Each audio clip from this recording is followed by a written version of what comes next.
ආයුබෝවන් ඔයාලා හැමෝටම ගොඩාක් ආදරෙන් මගේ channel එකට ඔයාලව පිළිගන්නවා. අද මම ඔයාලට පෙන්වන්න යන්නේ මම මගේ ගෙවත්ත හිටෝලා තියෙන පුංචිම පුංචි ගම්මිරිස් පැලේ ඕගොල්ලන්ට පෙන්වන්නයි මම මේ යන්නේ. මේ බලන්න හාල්ලුරේකට පස් ටිකක් පුරෝලා තමයි මම මේ ගම්මිරිස් අතු කෑල්ලක් හිටෙව්වේ. හැබැයි දැන් අවුරුදු එකහමාරක් විතර වෙනවා මේක හිටවලා. බොහොම පොඩි අතු කෑල්ලක්. මේ බලන්න දැන් ඒක ලොකු වැලක් වෙලා. මගේ ගෙවත්තේ ඉඩ ප්‍රමාණය ගොඩාක් ලොකු නැහැ. මම මේ තාප්පෙට තමයි මේක ඇරලා තියන්නේ.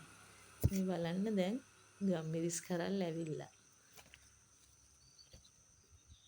මම මේකෙන් පෙන්නන්නේ ඕගොල්ලන්ටත් පුළුවන් ගෙදරට අවශ්‍ය කරන ගම්මිරිස් මේ විදිහට හදාගන්න. මේ ගම්මිරිස් මට මාස 3කට විතර ඇති වෙනවා. හැම තැනම කරල් ඇවිල්ලා තියෙන්නේ.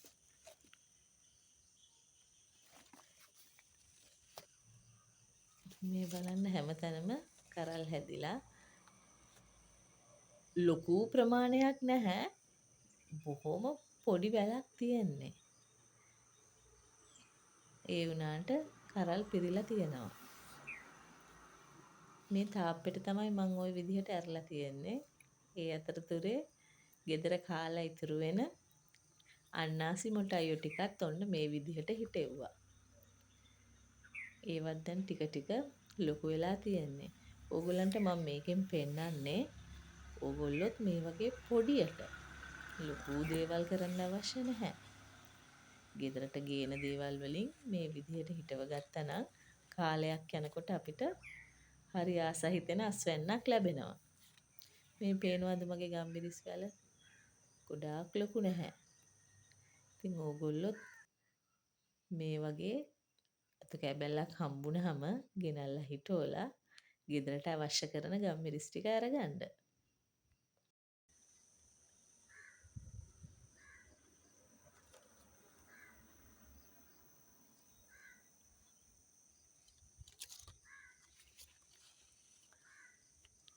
මෙන්න මේ වගේ අතු කැල්ලක් තමයි මම හිටෙව්වේ. මීට අවුරුදු එකහමාරකට කලින්.